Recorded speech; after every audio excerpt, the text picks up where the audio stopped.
اللہ کریم نے فرمایا بندہ مومن جان لے اگر میں تجھے ایک مشکل دوں گا تو میں تجھے کتنی آسانیاں، چلے سارے بول دی کتنی جی، کتنی اللہ تعالیٰ آسانیاں دے گا؟ 2 آسانیاں۔ ہم لوگ اچھا جب ہمارا ذہن بن جاتا ہے نا کمزوری کا، ہمارا جب مزاج بن جاتا ہے مایوسی کا، پھر معاملہ ذرا ہمارے لیے گمبھیر ہو جاتا ہے۔ اگر ہم یہ ذہن بنائے نا کہ مشکل میرے اللہ کی طرف سے آئی ہے تو وہ مجھے آسانی بھی ضرور عطا کرے گا، تو پھر اللہ ضرور ہی آسانیاں عطا فرماتا ہے۔ اور جو مشکلات زندگی میں آتی ہیں نا، حضرت مولا علی شیر خدا رضی اللہ تعالیٰ عنہ کا بڑا خوبصورت فرمان ہے۔ حضرت علی فرماتے ہیں جب تجھے مشکل آتی ہے تو وہ تجھے رب کا پتہ بتانے آتی ہے، وہ تجھے اللہ کا پتہ بتاتی ہے۔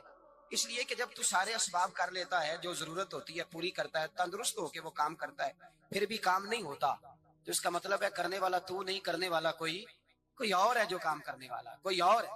تو عزیز بھائی یاد رکھیں، ہر مشکل کے ساتھ اللہ نے آسانی رکھی ہوتی ہے۔ اگر اللہ تبارک و تعالیٰ بیماری عطا کرے تو اس کے ساتھ اللہ پھر جو تندرستی دیتا ہے وہ بھی بڑی اعلیٰ عطا فرماتا ہے۔ اگر اللہ کبھی غربت دے تو پھر اس کے بعد جو اللہ تعالیٰ آسانی دیتا ہے وہ بھی بڑی اعلیٰ عطا فرماتا ہے۔ اگر کہیں سے آپ کو دکھ ملتے ہیں تو پھر جب سکھوں کا وقت آتا ہے تو پھر گنے نہیں جاتے۔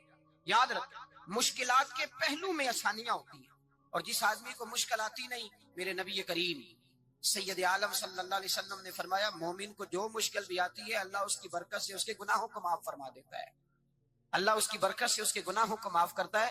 یہاں تک کہ حضور نے فرمایا میرے مومن کو کانٹا بھی چبھے تو اللہ تعالیٰ اس کی مشکل کو آسان فرما دیتا ہے۔ 2 بزرگ بیٹھے تھے، ایک حضرت احمد رحمت اللہ علیہ اور ایک حضرت شرف الدین منیری رحمت اللہ علیہ۔ تو حضرت شرف الدین منیری کہنے لگے کہ دوست اصل میں وہ ہوتا ہے جو دوست کی طرف سے آنے والی تکلیف پر صبر کرے، جو اللہ کی طرف سے آنے والی تکلیف پہ صبر کرے وہ اللہ کا محبوب ہوتا ہے۔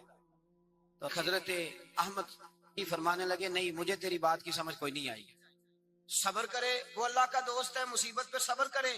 تو کہا جناب پھر اگر نہیں سمجھ آئی تو آپ بتا دیں اللہ کا دوست کون ہے؟ تو آپ فرمانے لگے جو محبوب کی طرف سے آنے والی مصیبت کو اس کا تحفہ سمجھ کے قبول کرے وہ اصل دوست ہوتا ہے، اس کا تحفہ سمجھ کے قبول کرے، اپنے رب کا تحفہ سمجھے، مالک کا تحفہ سمجھے کہ اس نے مجھے تحفہ دیا ہے، مجھے کسی مشکل میں ڈالا ہے۔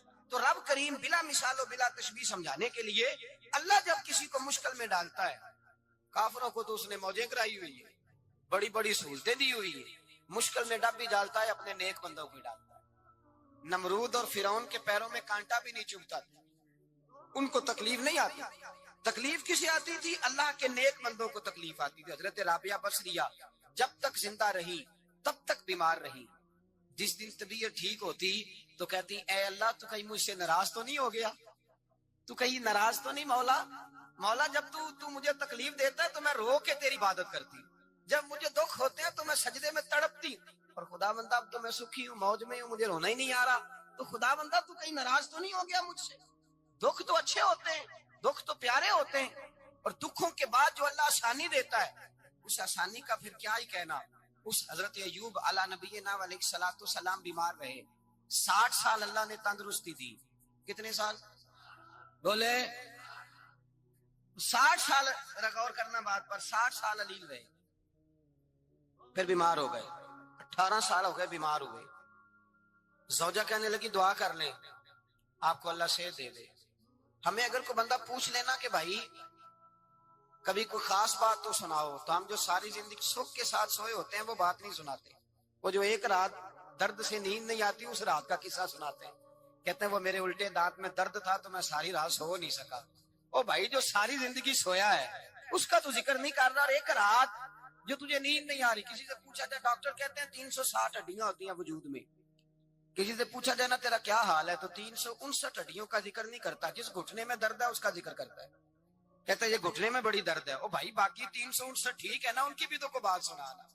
حضرت رابعہ بصریہ رحمت اللہ علیہ کے پڑوس میں ایک نوجوان رہتا تھا، آپ کے پڑوس میں، تو وہ جب جو محلے میں بچے رہتے ہیں نا گاؤں میں، ان کا پتہ ہوتا ہے، پڑوسی تھا تو 34-35 سال نوجوان کی عمر ہو گئی، کبھی بیمار نہیں ہوا۔ ایک دن اس کی طبیعت علیل ہوئی، سر میں درد ہوا تو اس نے پٹی باندھ لی سرخ رنگ کی، باہر نکل کے آیا، حضرت رابعہ بصریہ علیہ رحمہ نے دیکھا تو فرمانے لگے بیٹے خیر ہے؟ لگا جی اماں جی سر میں بڑی درد ہے۔ آپ فرمانے لگے کتنی عمر ہو گئی؟ کہنے لگا 34-35 سال۔ فرمانے لگے پہلے تو کبھی درد نہیں نہ ہوئی؟ کہا نہیں اماں جی آج ہی ہوئی ہے۔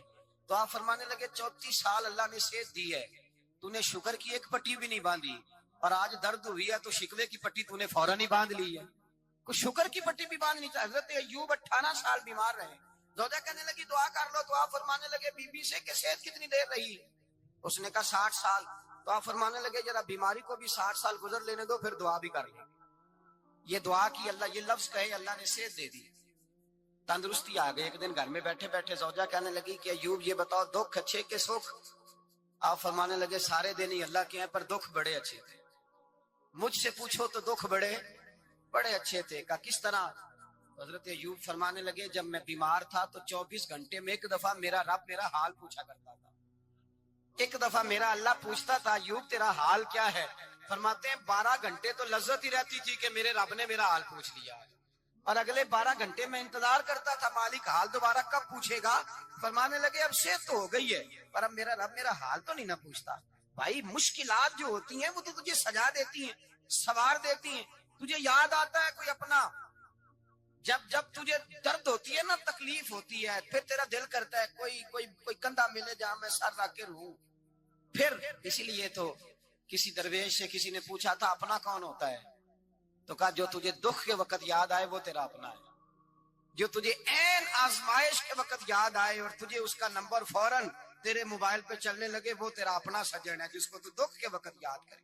تو بھائی مشکلات کے بعد جو اللہ آسانی دیتا ہے، حضرت ابراہیم کو آگ میں بھی پھینکا گیا، حضرت ابراہیم علیہ السلام کو ستایا بھی گیا، نکالا بھی گیا، لیکن جب ان مشکلات سے گزرے تو میرا رب فرماتا ہے وَإِذِ ابْتَلَىٰ إِبْرَاهِيمَ رَبُّهُ بِكَلِمَاتٍ فَأَتَمَّهُنَّ قَالَ إِنِّي جَاعِلُكَ لِلنَّاسِ إِمَامًا۔ کہا جب ابراہیم پورے اترے تو پھر ہم نے انہیں امام بنا دیا۔ یا اللہ کس طرح کی امامت دی؟ فرمایا میں نے اتنی اعلیٰ شان عطا کی ہے کہ اپنے لاڈلے رسول کو جناب ابراہیم کی نسل میں پیدا فرما دیا ہے، میں نے مصطفیٰ کو ان کی نسل میں پیدا کر دیا، قیامت تک کے لیے ان کا وقار بڑھا دیا۔ اللہم صلی علی محمد وعلی آل محمد کما صلیت علی ابراہیم وعلی آل ابراہیم، ان کی عظمت بڑھا دی، اس لیے کہ جب وہ آزمائش سے گزر کر کے آئے پھر جو آسانی دی۔ میرے نبی پاک صلی اللہ علیہ وسلم نے دین ابراہیمی کی بہت ساری چیزوں کو رکھا، کہا میں ملت ابراہیمی پہ ہوں۔ جب کوئی مشکلات کو عبور کر کے آتا ہے، جب کوئی تکلیفیں سہ کر کے آتا ہے، اس کے لیے جو اجر ہوتا ہے، اس کے لیے جو پھر اللہ کتنی ذرا بڑی توجہ کیجئے گا۔ لوگ سمجھتے ہیں فلاں آدمی مشکل میں ہے تو شاید مشکل میں ہی رہے گا، فلاں آزمائش میں ہے تو شاید میرا اللہ فرماتا ہے ایک مشکل دے کے میں 2 آسانیاں بھی دوں گا۔ تم مشکل دیکھ رہے ہو، مشکل نہ دیکھو، وہ جو اس کو بعد میں آسانی آنے والی ہے، اور ڈبل جو میں اس پر نعمت کرنے والا ہوں اس کو دیکھو۔ حضرت یوسف کو بھائیوں نے کنویں میں ڈال دیا تھا، اور جب کنویں سے نکلے تو مصر کے بازاروں میں بکے، اور پھر زلیخا نے الزام لگایا تو حالات بگڑ گئے، حضرت یوسف کو جیل جانا پڑا۔ کتنی کٹھن زندگی تھی، لیکن میرے مالک کو کچھ اور ہی منظور تھا۔ کنویں میں گرنے والے، بازار میں بکنے والے، جیل میں جانے والے، الزام لینے والے جناب یوسف کو رب کریم نے اسی مصر کا بادشاہ بنا دیا، اللہ پاک نے اسی مصر کا حکمران بنا دیا۔ یاری تیری سونا پر ازمیشاں تیریاں اگ، اے سونا پرکھیا جاوند آئی پہلو نال اگاں دے لاگ، اس کے لیے تھوڑا سا جتن کرنا پڑتا، تھوڑے کٹھن حالات سے گزرنا پڑتا، تھوڑی آزمائشوں کا روپ دیکھنا پڑتا۔ ہم چاہتے ہیں کہ ہمیں چھیڑے کوئی نہ کوئی تکلیف نہ آئے، کوئی آزمائش، یہ ہو نہیں سکتا میرے بھائی، نامی کوئی بغیر مشقت نہیں ہوا، 100 بار جب عقیق کٹا تب جا کر نگی ہوا۔ ہم چاہتے ہیں کہ ہمیں کچھ بھی دقت نہ آئے، مشکلات نہ آئے، پر مشکلات تو انسان کو سنوارتی ہیں بھائی، وہ تو نکھارتی ہیں۔ کبھی پوچھا کرو جا کر کے کسی گندم کے دانے سے کہ تو کہاں سے ہو کے آیا ہے، کہاں سے نکل کے آیا ہے، تو وہ بتلائے گا کہ بڑے مشکل مراحل سے گزرا ہوں، اور پھر اللہ نے مجھے طاقت دی ہے کہ میں انسان کے وجود کا حصہ بناؤں۔ تو بھائی کٹھن مراحل، آزمائشیں، تکلیفیں، یہ انسان کو بڑا انسان بنا دیتے، یہ اس کے لیے ترقیوں کا پیش خیمہ ہوتے۔ ہمارے جوان پریشان ہو جاتے، عورتیں خاص کر کے اس بات پہ توجہ کریں، وہ بڑی جلدی غم لے جاتی ہیں، وہ کہتی ہیں جانے میرا کچھ ہوگا ہی نہیں، جانے میرا کچھ ہو ہی نہیں سکتا۔ میرے بھائی درجنوں اور بیسیوں لوگ ایسے ہیں جن کی اولادیں نہیں تھی، لیکن نام ان کا ان سے بھی زیادہ ہے جو بڑے بڑے صاحب اولاد۔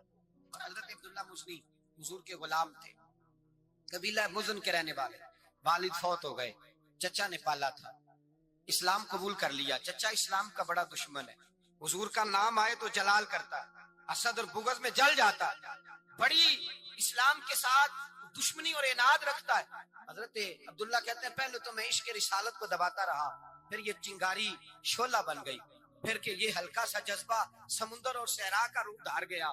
فرماتے ہیں ماں تھی اور میں تھا، میں گیا جا کے چچا سے کہا میں نہیں رہ سکتا۔ کہاں جائے گا؟ تو میں نے دھیمے لہجے میں کہا میں مدینے جاؤں گا، اب میں رسول اللہ کے مدینے جاؤں گا، اب میرا گزارا نہیں ہوتا، اب میں جاؤں گا۔ کہتے ہیں چچا کہنے لگا اچھا وہاں جائے گا، تجھے میں نے پالا، میں نے پوسا، وہ مکان میں نے تجھے بنا کے دیا، تیری جیب میں جو پیسے ہیں میرے دیے ہوئے ہیں۔ کہتے ہیں میں نے کہا چچا میں سارا کچھ سوچ کے آیا ہوں، مکان بھی تو رکھ لے، پیسے بھی رکھ لے۔ کہتے ہیں اس نے ہر چیز رکھوا لی، جب پلٹنے لگا تو چچا کہنے لگا جو کپڑے تو نے پہنے ہیں یہ بھی میں نے خرید کے دیے تھے۔ حضرت عبداللہ فرماتے ہیں میں نے وہ کپڑے بھی اتار کے دیے، برہنہ حالت میں ماں کے پاس گیا اور میں نے کہا اماں میں پہلے بھی تو ننگا پیدا ہوا تھا، تو انہیں ہی کپڑے پہنائے تھے، میرا پھر بدن ننگا ہو گیا ہے، کپڑے دے دے۔ کہتے ہیں 2 بیبیوں والے کپڑے اماں نے دیے، ایک میں نے تامت باندھ لی، دوسرا اوڑھ لیا اور مدینے پہنچا۔ کہتے ہیں جب میں ٹھنڈی رات مدینے پہنچا تو کالے رنگ کے حبشی غلام حضرت بلال دودھ کا پیالہ لیے کھڑے تھے، ہاتھ میں کھجوریں تھی، کمبل تھا، کہنے لگے آجا آجا، مصطفیٰ نے فرمایا تھا قبیلہ مزن سے میرا غلام آ رہا ہے، میں ساری رات سے تیرا انتظار کر رہا ہوں۔ حضرت جناب سیدنا عبداللہ رضی اللہ تعالیٰ عنہ فرماتے ہیں میری مشکل آسان ہوئی، فرماتے ہیں مجھے مدینے میں اعزاز مل گیا، مجھے عزت مل گئی، ہر آدمی میری قدر کرنے لگا۔